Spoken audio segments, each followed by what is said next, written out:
महात्मा गांधी से आपने क्या सीखा है? What do you mean by bureaucracy? What is authority and what is power? You try to define and you give a distinct feature of both things.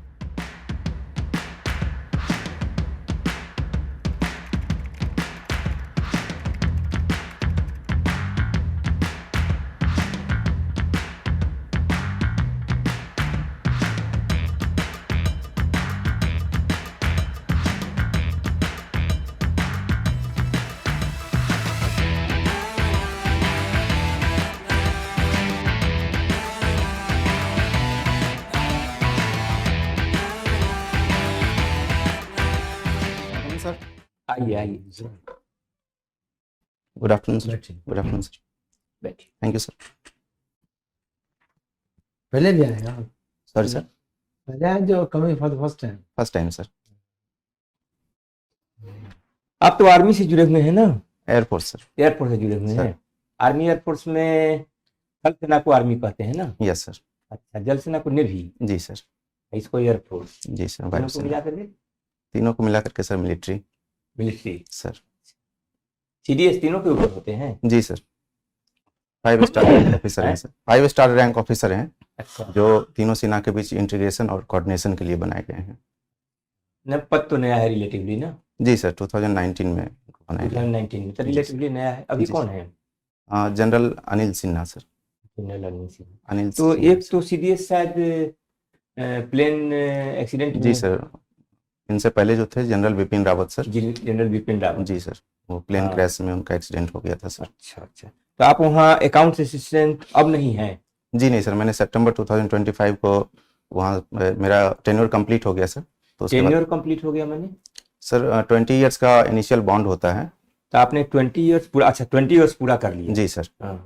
तो pension की क्या व्यवस्था है 20 पेंशन इयर्स के बाद? पेंशन है सर। पेंशन बेसिक पे का 50% एलिजिबल है हम्म। एंड जो भी डिफेंस के बेनिफिट्स हैं सर वो सारे मिलते हैं सर। सारे मिलते हैं। जी सर। अच्छा, तो अब आप आना चाहते हैं इधर? जी सर। अच्छा, आपने वीकनेस और स्ट्रेंथ में सबको लिख दिया है। बहुत बहुत सोचे समझे लिखा है का? आपने वीकनेस में लिखा है स्टेट फॉरवर्डनेस, सर वो स्ट्रेंथ में लिखा है discipline, team work, strength. Strength वाला तो ठीक लगता है, लेकिन वीकनेस में स्टेट फॉरवर्डनेस वीकनेस किस तरह से है? सर, ये जैसे मैं डिफेंस बैकग्राउंड से बिलोंग करता हूँ सर। हाँ तो वहाँ पे बिल्कुल क्लियर मैसेज कन्वे करना होता है हाँ, सर। हाँ, तो बिल्कुल स्टेट कम्युनिकेशन होता है, हाँ, जबकि थोड़ा सा उसमें पोलाइटनेस हम्म, की जरूरत होती है। ब्राइटनेस की जरूरत होती है। जी सर। टीम तो जैसे मैं कभी किसी फ्रेंड से भी अगर कहीं किसी टाइम पे मिलना है और मैंने टाइम दे रखा है, तो सपोज सर वो लेट हो जाता है तो मैं सीधे उनको बोल देता हूँ कि तुम लेट क्यों हो गए। तो इसी को मैं थोड़ा सा अगर चेंज करके बोल सकता हूँ कि कोई समस्या हो गई जिसकी वजह से तुम लेट हो गए। तो मुझे लगता है सर सिविल एरिया में इस चीज़ का थोड़ा सा इफेक्ट होता है सर। हाँ, और मैं इस पे अभी काम कर रहा हूँ सर। मैं इसमें चेंज की तो बहुत जरूरत है। जी सर। क्योंकि मिलिट्री में जो होते हैं मिलिट्री के ही काम करते हैं। जी सर। अभी आपको यहाँ मिलेंगे वो तो घर का कुछ काम करके रास्ते में जाम, जी सर। सड़क जाम में फंसते हुए आते हैं ना? जी सर। उनकी अपनी लाचारियां हैं यस सर। और अपना कल्चर भी है, जी सर। सोच विचार है। बिल्कुल सर। तो आप ये चेंज कर लेंगे तब आप इसमें बहुत सफलता से काम कर पाएंगे ना? सर मैं काम कर रहा हूँ इस पे सर, हाँ, और मुझे उम्मीद है कि सर मैं इसको सक्षम हो जाऊंगा सर इस पे ओवर करके। टीम वर्क भी आप में है, डिसिप्लिन भी है। तब आपने बीएस को पहला चुना, बीपीएस को दूसरा चुना, सर जबकि मिलिट्री वालों के बाद बीपीएस को सबसे ज्यादा डिसिप्लिन सर्विस माना जाता है। निश्चित रूप से सर, और उसमें यूनिफॉर्म का एक लगाव भी है सर। हाँ, लेकिन सर मेरा जो वहाँ पे सर्विस का बैकग्राउंड है सर, वो एक मीन्स जैसे अकाउंट्स असिस्टेंट में था तो ऑफिशियल बैकग्राउंड है सर। फील्ड में और जो स्ट्रेटेजिक एरिया है वहाँ पे बहुत ज़्यादा मुझे अपॉर्चुनिटी नहीं मिली काम करने का।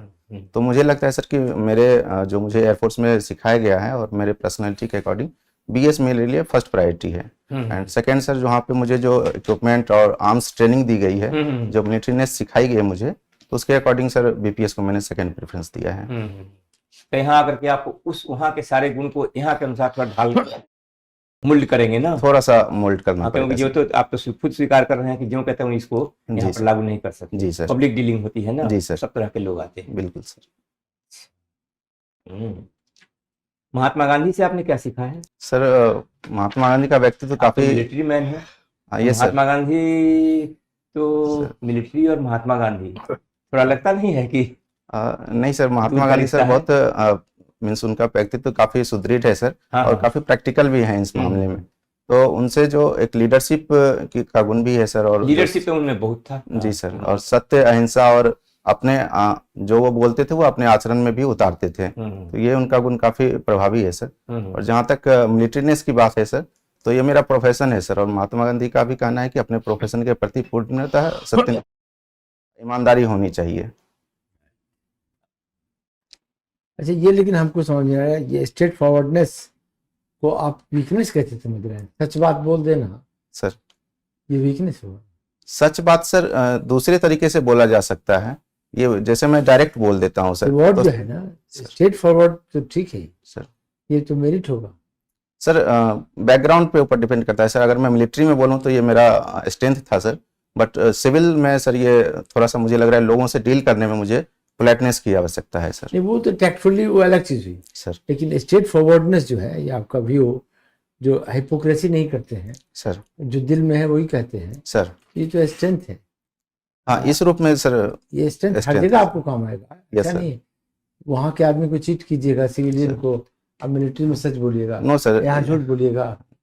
सॉरी सर, मैंने इस वे में नहीं लिखा सर, शायद मुझे बेहतर वर्ड इसके लिए यूज करना चाहिए हाँ, था दूसरा सर। वर्ड यूज कीजिए। Straight forwardness is a merit, sir not demerit. Sir ठीक है, वहाँ पोलाइटनेस, टैक्ट, Sir. यहाँ जो जरूरत है वो टैक्ट की जरूरत है। यस सर उसी बात को होना है fact, sir straight forward, but tactfully कहना है। सर टैक्ट की यहाँ रिक्वायरमेंट है, वहाँ टैक्ट नहीं भी होगा तो चलेगा। यस यहाँ सिचुएशन ऐसा आएगा, उसको डील करना पड़ेगा। यहाँ Yes, टैक्ट चलिए ठीक है। राहिए कि आपने पब्लिक एडमिनिस्ट्रेशन रखा है यस सर ऑप्शनल में, यस सर। कब पढ़ा था? सर मैंने 2009 में इससे ग्रेजुएशन किया है सर। पब्लिक एडमिनिस्ट्रेशन से किया है? Yes sir. तो इसमें क्या क्या पढ़ा पब्लिक एडमिनिस्ट्रेशन में? सर तो बेसिक प्रिंसिपल्स जो थिंकर्स ने दिए हैं सर, से मैक्स वेबर का ब्यूरोक्रेटिक मॉडल है सर, एंड मैस्लो का मोटिवेशन थ्योरी। ब्यूरोक्रेसी समझाइए हमको, what do you mean by bureaucracy? Sir max weber ने जो इसको डिफाइन किया था सर, वो एक संरचना के रूप में इनको डिफाइन किया है। एक ऐसी प्रशासनिक संरचना जिसमें कुछ उन्होंने विशेष गुण बताए हैं, जैसे उसमें ऑब्जेक्टिविटी होती है सर, और उसमें मेरिट बेस्ड उसका चयन होता है, उसमें हायरार्की के अकॉर्डिंग ही काम होता है, रूल बेस्ड। डिफाइन कीजिए, ये तो आपका उसका फीचर बता रहे हैं sir. What is bureaucracy? Bureaucracy sir जो नियुक्त अधिकारियों का समूह है सर, उसे ब्यूरोक्रेसी कह सकते हैं। अधिकारियों को समूह को? जी सर। अच्छा, ये किसका डेफिनेशन है? सॉरी सर, मैं एग्जैक्ट थिंकर कोट नहीं कर पा रहा हूँ, ये अच्छा, जनरल। अच्छा, तो ब्यूरोक्रेसी का रोल अब बताइए सर। ब्यूरोक्रेसी का रोल नेशन बिल्डिंग में कैसे है? सर निश्चित रूप से सर, ब्यूरोक्रेटिक जो हमारा सिस्टम है सर, पॉलिसी इम्प्लीमेंटेशन ब्यूरोक्रेसी के पार्ट में आता है सर। तो जो भी पॉलिसियां बनती हैं या पॉलिसी को मोल्ड करना है, डाटा उसमें पॉलिसी इम्प्लीमेंटेशन आता है, जी पॉलिसी मेकिंग में ब्यूरोक्रेट्स का कोई रोल नहीं है। नहीं है सर। और पहले ये समझा जाता था कि ब्यूरोक्रेसी और पॉलिटिक्स अलग अलग है, बट अभी इन्फ्यूज्ड मॉडल पे काम होता है, जिसमें नीति निर्माण में भी ब्यूरोक्रेसी का इम्पोर्टेंट रोल है सर। जैसे जो डाटा एनालिटिक्स है सर, वो ब्यूरोक्रेटिक ही प्रोवाइड करते हैं, एंड जो सिचुएशन, ग्राउंड सिचुएशन के अकॉर्डिंग पॉलिसी में कुछ चेंज करना है सर, तो उसके अकॉर्डिंग ब्यूरोक्रेसी ही उसको इनपुट प्रोवाइड करते हैं सर। अच्छा, ये प्लानिंग कमीशन का नाम सुना है? Yes sir. अब उसको नीति आयोग हो गया। Yes sir. ये नीति आयोग में क्या फर्क आ गया, क्या अप्रोच है सर प्लानिंग कमीशन से हटा के सर नीति आयोग करने के पीछे क्या मकसद?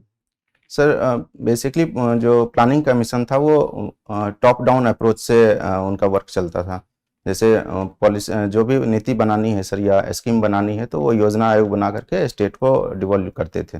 जब नीति आयोग का बॉटम अप अप्रोच है सर, यहाँ पे पॉलिसी जो है वो डिस्ट्रिक्ट काउंसिल है सर, एग्जैक्ट नाम मैं नहीं कर पा रहा हूँ सर, वहाँ से बन करके स्टेट लेवल पे इंटीग्रेशन होगा, देन नीति आयोग पास जाएगा सर। तो इसमें सर जो पावर है वो डिवॉल्व हो रहा है सर। दूसरा सर, इसमें फंडिंग का भी अप्रोच चेंज किया गया है। पॉलिसी सॉरी सर, अच्छा, नीति आयोग जो है इसके हेड कौन है? सॉरी सर, स्किप कर रहा हूँ मैंने पढ़ा है सर, अभी स्किप कर रहा हूँ नाम।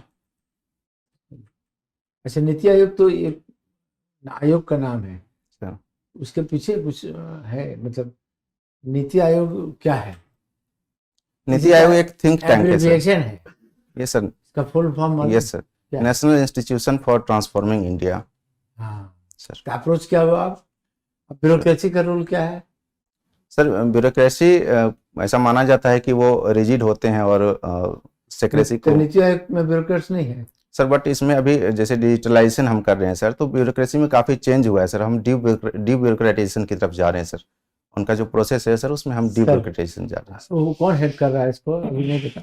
नीति आयोग के चेयरमैन सर प्राइम मिनिस्टर होते हैं सर। जरा सर। आपको बताना चाहिए, समझ में नहीं है सर, अब बहुत चर्चाएं हो गई। सर।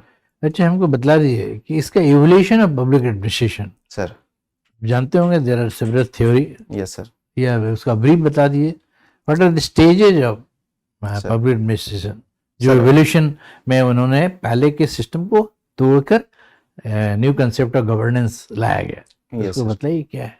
सर ये बेसिकली 1887 में विड्रो विल्सन के द्वारा लाया गया था।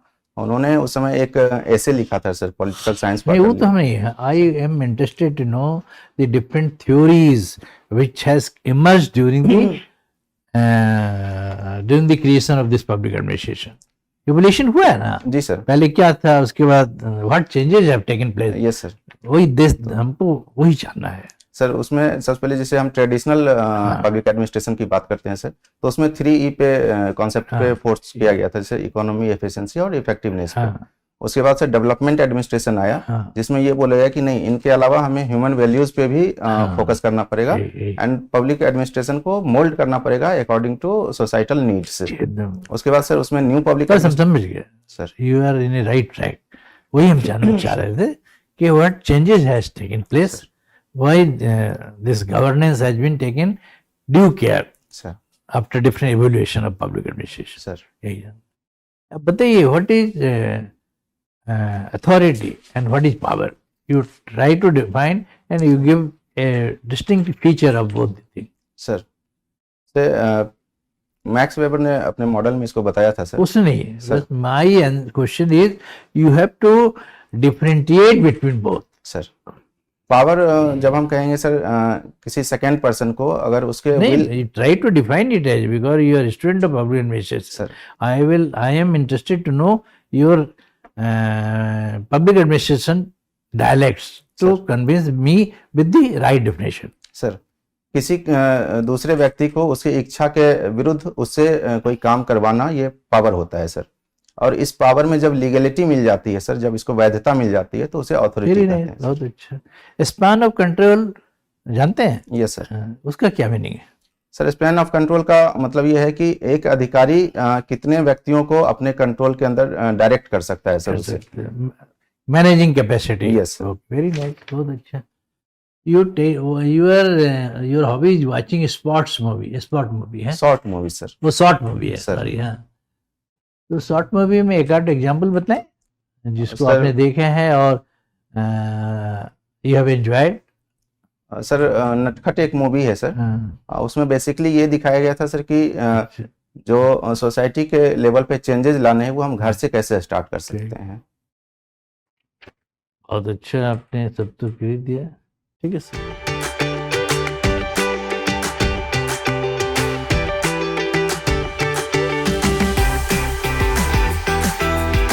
पब्लिक एडमिनिस्ट्रेशन में तो बहुत अच्छा है, सब चीज जान लीजिएगा, कोऑर्डिनेशन, पॉट्सक्रॉफ, लूथर गुलेक, उर्विक का कंट्रीब्यूशन, वुड्रो विल्सन का contribution, whether that was a book और essay, role of Pandit Jawaharlal Nehru in the constitution of Indian Institute of Public Administration, who was the man behind and what was the object of creation of Indian Institute of Public Administration. ठीक है, these are very important things. ठीक Yes, sir. ठीक है, ठीक है। अच्छा है, personality आपकी सर। Have the best. अच्छा। आप वेल रेड भी हैं, पब्लिक एडमिनिस्ट्रेशन आपने सही पढ़ा है, सब ठीक है। नहीं, पर्सनालिटी वाइज भी बहुत अच्छा है। सर। ठीक है। एक इसमें फॉर्म भरा है जो आपने, उसमें दिख रहा है हाउस मेकर आपने लिखा है अपनी माताश्री के लिए, यस सर। हाउस मेकर कोई शब्द नहीं होता, होम मेकर होता है, हाँ सर, और होम मेकर दोनों सटा हुआ होता है, दोनों जी शब्द सटे हुए होते हैं। सर। होम मेकर, मैं करेक्ट कर लूंगा सर इसे। होम मेकर पुरुष और महिला दोनों के लिए इस्तेमाल होते हैं। पिताजी भी आपके होम मेकर हो सकते हैं, जी हैं सर, ही। बिल्कुल यस सर। हाउस वाइफ लोग लिखते हैं लेकिन Yes. हाउस मेकर नहीं लिखते, सर ठीक है ना, ये सॉरी सर। जस्ट मिस्टेक है। सर। और आपका यहाँ पर जो प्रदर्शन रहा या जो भी आपने रिव्यू दिया बहुत अच्छा, उसको हम बहुत अच्छा की श्रेणी में रख सकते हैं। Sir thank you sir. ठीक है, थैंक यू। मतलब बहुत सर मेरा एक क्वेश्चन है हाँ, सर। बोलिए। सर ये क्वेश्चन जैसे पूछा जाए कि अगर आपने एयरफोर्स क्यों छोड़ दिया, क्योंकि वहाँ भी तो देश सेवा आपने तो का। कह दिया, आपने तो कह दिया कि 10 ठीक। इतने बरस के बाद हमें छोड़ना पड़ता है, जी सर। तो छोड़ना पड़ता ही है या छोड़ा? नहीं, ऑप्शन है सर कि उसके बाद भी हम एक्सटेंशन ले हाँ, तो सकते ये हैं। एक पर्टिनेंट क्वेश्चन है, जी सर। तो उसका आप जवाब दीजिएगा कि हमें भाई कि आप अपने देश सिविल की सर्विस सेवा किया। उसका टेस्ट हो गया था, हाँ जी सर। मिलिट्री सर्विस तो कर चुके थे, हम जी। चाहते थे सिविल सर्विस करना। हाँ, यहाँ भी सेवा ही है। इंटरेक्ट जी करें। वहाँ दूसरे रूप में सेवा दे रहे थे, यहाँ हम दूसरे रूप में सेवा देंगे। सेवा की भावना मेरी थी, मेरी है, मेरी रहेगी। इतना फोर्सफुली तो आप बोलिएगा ही, जी और सर। बोलिएगा तो लोग खुश हो जाएंगे। Thank you sir. Wish you happy Thank you, interview, sir. बहुत अच्छा।